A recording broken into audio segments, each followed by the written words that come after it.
I've been putting off watching Aria of a Starless Night because all the seasonals going on, but since I was on a plane flying to Alaska this time, I decided to download it and finally just watch the movie.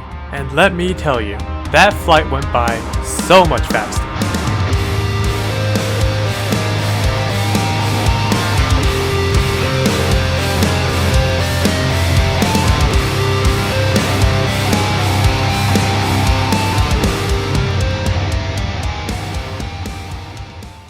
I never ended up reading the LN for SAO Progressive, but I did read the manga, which I was told was a bit off of the actual story. And I've always been waiting for it to get adapted. The detailed floor-to-floor storytelling was something I've wanted out of SAO Aincrad ever since I watched that 5 or so years ago. And even more so recently due to how amazing Alicization was.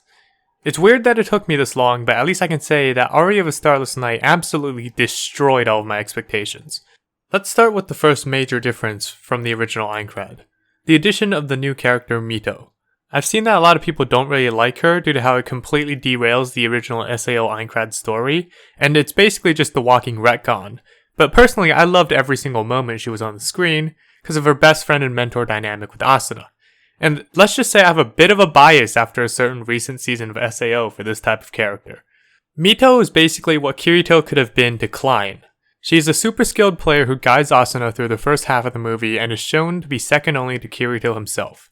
I really like this because it explains how Asuna got through her first couple weeks in SAO without knowing anyone, because in the original anime it made no sense how someone who was completely new to video games could get so far without dying. And since Mito kinda came out of nowhere, I went into this movie thinking that she was going to be dead by the end of it. And I'm so glad they decided to keep her alive and just active in the background.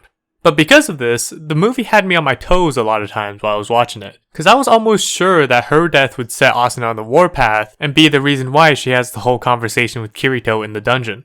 And it's really impressive how they completely subverted that expectation and then made the reality more sad. Of course, I'm talking about the turning point of the movie, where Asuna realized that it wasn't fun in games anymore and had to decide to walk her own path. But looking at it from Mito's perspective, this situation is very reminiscent of the Moonlit Black Cats arc from the original SAO. Mito witnessed what she thought was her best friend's death, and Asuna believed that she had been betrayed for loot. It was a depressing situation on both sides, and thank the Lord Kirito showed up at this point in the movie. And let me just say, Kirito in this movie is badass. When I heard Swordland start playing the first time he entered, I almost stood up and shouted in the middle of a crowded flight. It was a feeling akin to what I felt when he took hold of the Blue Rose sword again at the end of War of Underworld. It's a mixture of excitement, relief, and anticipation of the ass-kicking that this man was about to dish out. Of course, he didn't disappoint. Not once in the entire movie. And this scene with him messing up sheathing his sword is just genius. It shows that he's still getting used to being his normal height and build in SAO, and his muscle memory hasn't exactly caught up yet.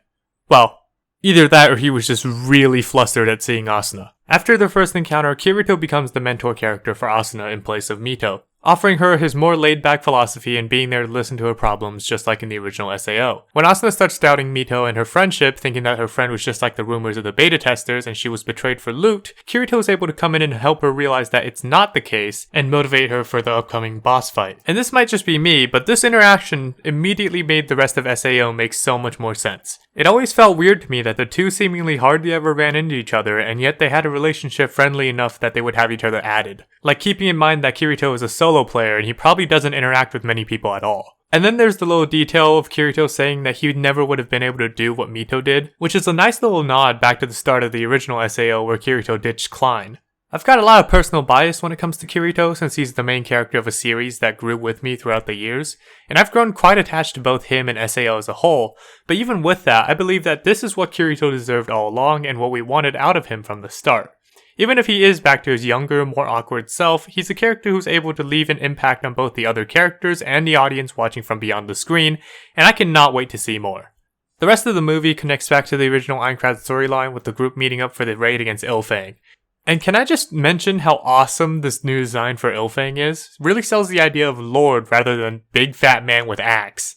And how Diabel's death actually made sense this time since the boss straight up switched to a stun lock AoE attack pattern that nobody could have predicted and he had no chance of dodging rather than the guy just being an idiot. It really felt a lot nicer both from a writing perspective and a game design perspective. And it made the situation a lot more relatable to me as an MMO player myself who was plenty used to being absolutely shadow fucked by the devs. And the new way that Ilfang was killed was amazing, with Asuna and Mito working together and then both entrusting Kirito with the final hit. It really puts the focus on him as not just a powerful character, but as someone who was strong enough that other people could trust him.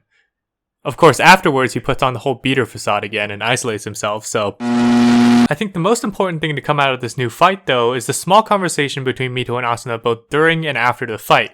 It shows that Asuna doesn't blame her friend for what she did, but she's grown as a character and has chosen her own path. It's heartbreaking how she chooses Kirito over the friend who she played games with all the time, but it's also a pivotal moment for her character, showing that she's become independent and that she's chosen to step up to the challenge instead of living in the dream that she can just ride the tide along. I do look forward to seeing more of Mito in the future. The gap between her and Kirito is something that was a theme throughout the entire movie, and I feel it will remain one through the following movies. I personally cannot wait for the future movies, and with that, I've said about all I wanted to say, and if you enjoyed the video, please do leave a like and subscribe. My name is Sue, and I'll see you next time.